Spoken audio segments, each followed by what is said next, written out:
Il y a près de 30 ans au Brésil, le football a connu l'une de ses aventures les plus extraordinaires. Quelque chose d'unique et qui restera à jamais gravé dans les annales. Une véritable lutte politique qui prit la forme de mini-révolution. Connu sous le nom de démocratie corinthiane, ce mouvement fut incarné par la légende Socrates. Ok, c'est bien beau, mais tu dois te demander de quoi il s'agit réellement et du rôle joué par l'esthète brésilien, non? Tu veux en savoir davantage? Alors ne bouge pas et n'oublie pas de t'abonner à Megafoot, le meilleur du foot en vidéo. Nous sommes le 31 mars 1964. La dictature militaire au Brésil arrive au pouvoir suite au coup d'état des généraux et de son maréchal Castelo Branco.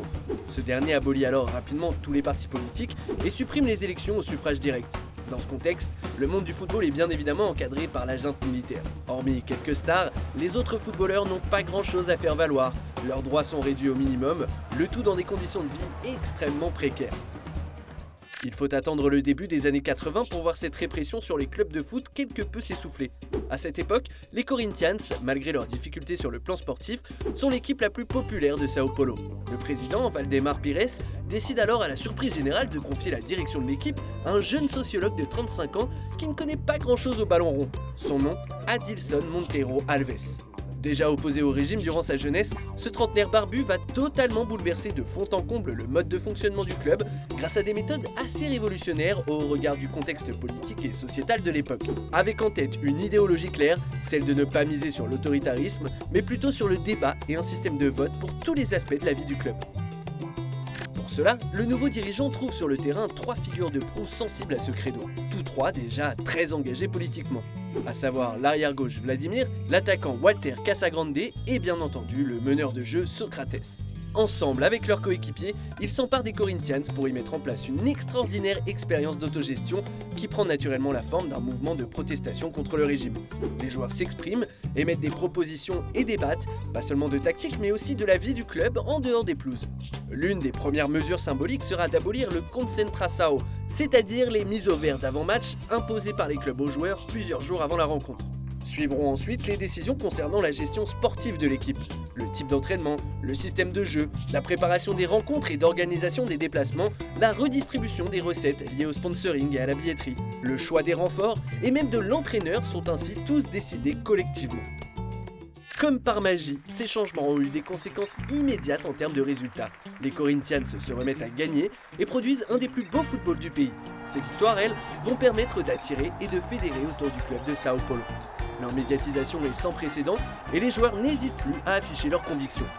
Alors que les sponsors maillots deviennent légion dans le football, ces derniers préféreront inscrire deux mots au dos de leur maillot, Democracia Corinthiana. En novembre 1982, avant les premières élections depuis 1964, ils entrent sur le terrain avec un t-shirt incitant les électeurs à aller voter quelques jours plus tard. Au printemps 1983, le jour de la finale du championnat paulista, ils déploient une immense banderole, gagner ou perdre, mais toujours avec démocratie.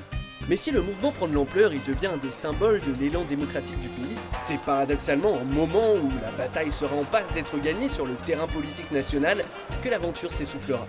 Socrates quittera même le Brésil en 1984, direction l'Italie et la Fiorentina, tandis que la transition démocratique s'amorcera progressivement avec la fin du régime dictatorial un an plus tard.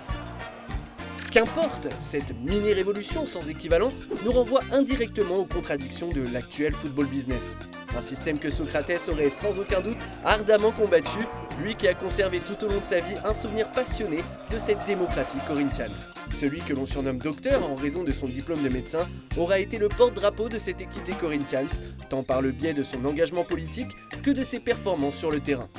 Romantique et révolutionnaire, sa personnalité, son style de vie et son élégance auront contribué à ce que ce mouvement dépasse les frontières du Brésil et reste tout simplement aujourd'hui dans les livres d'histoire du ballon rond. Voir de nouveau émerger une telle initiative populaire et engagée pour défendre une cause est-il possible dans le football actuel? Qu'en penses-tu? Si tu as kiffé, n'hésite pas à parler de notre chaîne autour de toi, d'aimer, de partager. Ciao!